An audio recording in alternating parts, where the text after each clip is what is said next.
Hello, my dear students. In the previous session, we discussed the demand deposits and also we concluded the modern forms of money, currency, and deposits are closely connected with the working of the modern banking system. So, today we can discuss the loan activities of banks. We have to discuss the loan activities of the bank. The previous session we discussed that people, those who have more money or surplus money or extra money with them, that money they deposited in the bank.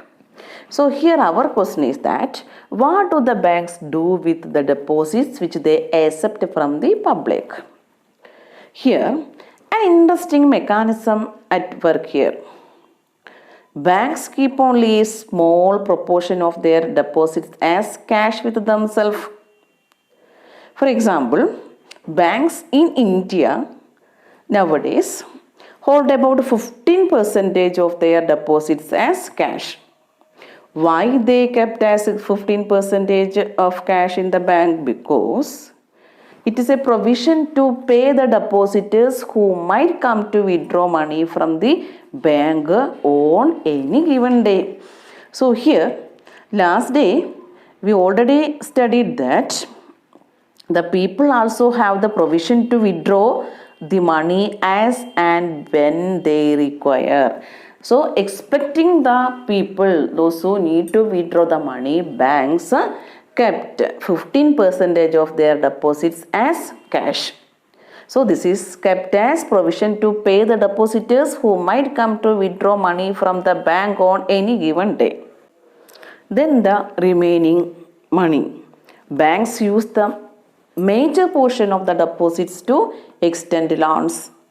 There is a huge demand for loans for various economic activities, to start a business, to run or at any firm.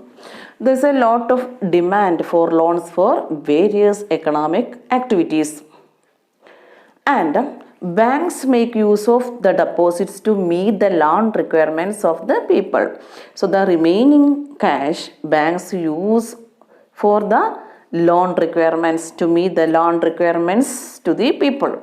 So in this way, banks acted as a mediator between those who have surplus money, that means the depositors, and those who are in need of these funds, the borrowers. So here banks acted as a mediator between those who have money and those who need money. Those who have surplus money, they deposited that money in the bank, and a major portion of that money banks used to raise loans to the needed one. So in this way, banks acted as a mediator between those who have money and those who need money. That means banks acted as a mediator between the depositors and the borrowers. Clear? Here you have to underline more than this. Banks charge a higher interest rate on loans than what they offer on deposits. In the previous class, we discussed that when the people deposit the money in the bank, they will get a small rate of interest. And here, the banks charge a higher interest rate on loans than what they offer on deposits. And the difference between what is charged from borrowers and what is paid to the depositors is known as what? Is paid to the depositors is known as what? Or it is the main source of income. It is the main source of bank's income. So these are the loan activities of the bank.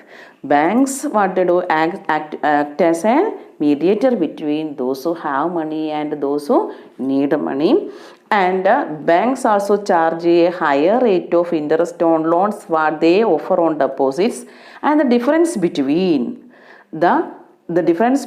what is charged from borrowers and what is paid to the depositors is the main source of income of the bank. So here we can conclude, dear students, the important point or the loan activities of the bank you have to underline. Thank you. Have a nice day.